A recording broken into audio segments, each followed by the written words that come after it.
Assalamualaikum warahmatullahi wabarakatuh. Kami dari kelompok 1 ingin mengerjakan tugas sejarah Indonesia tentang Perang Aceh.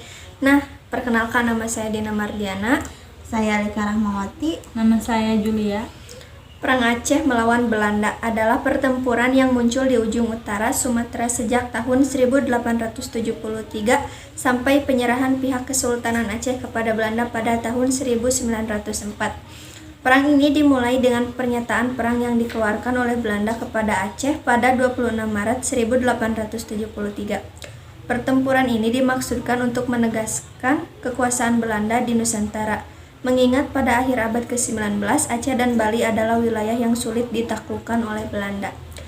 Kesultanan Aceh merespon dengan melancarkan perang gerilya terus-menerus, sementara Belanda menduduki wilayah-wilayah penting di Aceh dan melancarkan infiltrasi melalui Dr. Christian Schnock-Hourgonze. Hasilnya Aceh dapat ditaklukkan oleh Belanda, meskipun dengan korban puluhan ribu warga sipil yang dibantai oleh Belanda.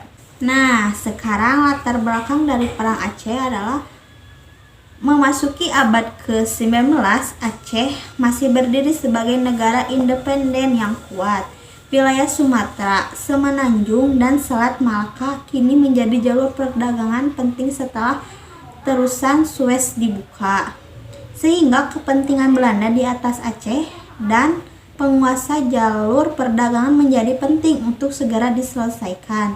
Setelah disahkannya Perjanjian London tahun 1824 yang menyerahkan Siak kepada Belanda, dimulailah pergerakan tersebut. Pada tahun 1858, Traktat Siak disahkan di mana Siak dan sekitarnya seperti Delhi, Langkat, Asahan, dan Serdang juga jatuh ke tangan Belanda. Hal ini dianggap sebagai pelanggaran terhadap kedaulatan Aceh yang menguasai wilayah tersebut sejak masa Iskandar Muda. Penyebab terjadinya perang setelah Traktat Siak disahkan pada tahun 1858, Aceh menenggelamkan kapal-kapal Belanda yang lewat di perairan Pidi Aceh.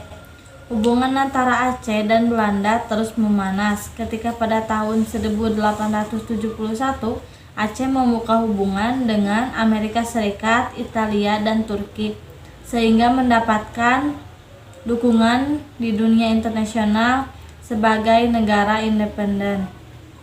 Kepentingan Belanda untuk menguasai Aceh akan terhambat jika hubungan internasional terus dibiarkan berjalan, sehingga Belanda yang tidak punya pilihan lagi memilih untuk menyerang terlebih dahulu pada 26 Maret 1873 di pantai Cermen, mendaratkan lebih dari 3.000 terdadu KNIL dipimpin oleh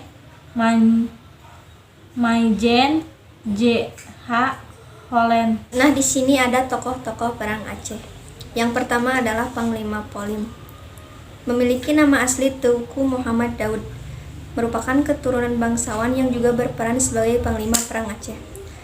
Beliau diangkat sebagai Panglima pada tahun 1891 dan bersama dengan Tuku Umar melangsungkan perang gerilya melawan Belanda dalam posisi peperangan yang terus terdesak. Pada tahun 1897, Panglima Polim Teuku Umar dan Sultan Muhammad Daud Syah berhasil berkumpul di Pidi dan merencanakan penyerangan terhadap Belanda. Namun sayang keluarganya telah diculik oleh Mersos sehingga mengakibatkan Polim menyerah pada tahun 1903. Nah, tokoh kedua adalah Teku Cikdin Tiro. Adalah pemimpin pertempuran Aceh yang berasal dari golongan agamawan. Ia besar di Tiro Pidie dan mulai bergabung dengan perang pada tahun 1881 bersamaan ketika banyak ulama mengorbankan jihad fisabilillah melawan Belanda. Gerilyawan di bawah pimpinannya berhasil menguasai benteng-benteng Belanda dan membuat pasukan KNIL terkepung di pusat kota Belanda Aceh. Teku di Tiro terus bertempur sampai tahun 1891 ketika Belanda berhasil membunuhnya di benteng Anegalong. Yang ketiga, Teku Umar merupakan panglima perlawanan rakyat Aceh yang mewakili karir peperangan sejak Perang Aceh pertama meletus di Meulabon tahun 1873. Umar melancarkan taktik penyerangan diri kepada Belanda, masuk ke dinas militer dengan tujuan untuk merebut logistik dan persenjataan.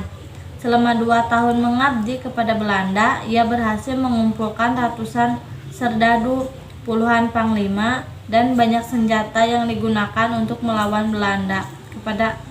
Kembali kepada tahun 1884, pada tahun 1993 sampai 1896, Umar mengulang kembali taktik tersebut dan berhasil. Belanda memprioritaskan pembunuhan Teku Umar dan memulai serangan kejutan pada 11 Februari 1899 di Meulabon, berhasil memastikan gugurnya Teku Umar. Yang keempat adalah Cut Nyak Dien.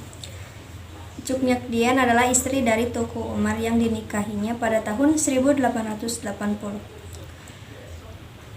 Selepas Teku Umar gugur pada tahun 1899, beriringan dengan menyerahnya Sultan dan Panglima Polem, Cut Nyak Dien mengambil inisiatif melanjutkan perang gerilya dengan berpindah-pindah. Usianya yang sudah tua menyebabkan panglima-limanya merasa iba dan menyerahkan diri kepada Belanda tanpa izin, sehingga menyebabkan duka mendalam bagi Cut Nyak Dien. Ia kemudian diasingkan ke Sumedang. Hingga wafat, penangkapan ini merupakan riwayat terakhir bagi perlawanan Aceh. Yang kelima, H.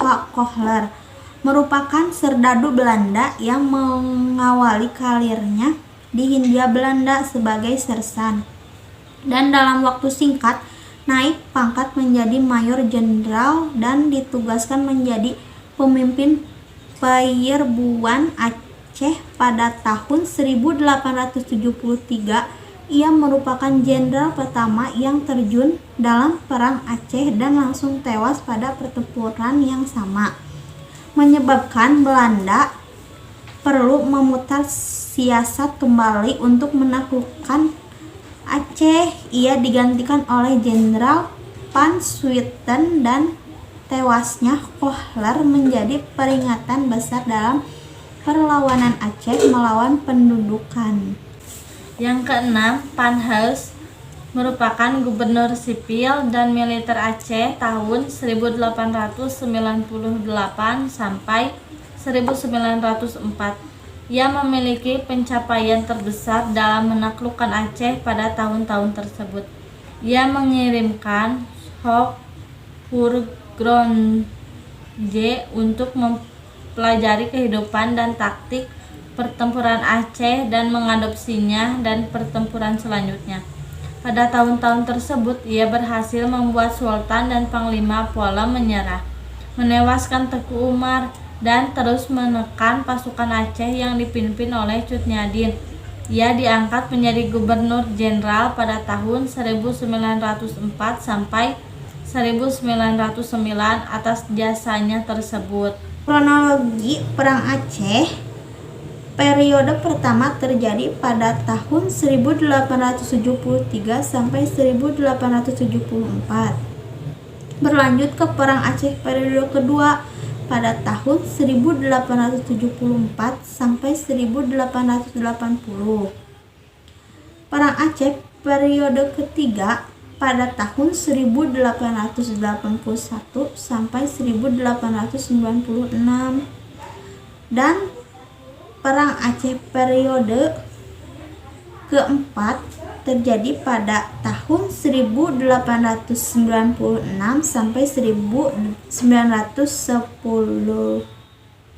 Jadi kesimpulannya, karena Sultan Alauddin Muhammad Daud Shah dan Panglima Polem mendapatkan tekanan yang bertubi-tubi, mengakibatkan peristiwa ini membuka jalan bagi pemerintah Belanda untuk menanamkan kekuasaan di seluruh wilayah Kesultanan Aceh. Sekian Presentasi presentasi dari dari kami. kami. Wassalamualaikum warahmatullahi wabarakatuh.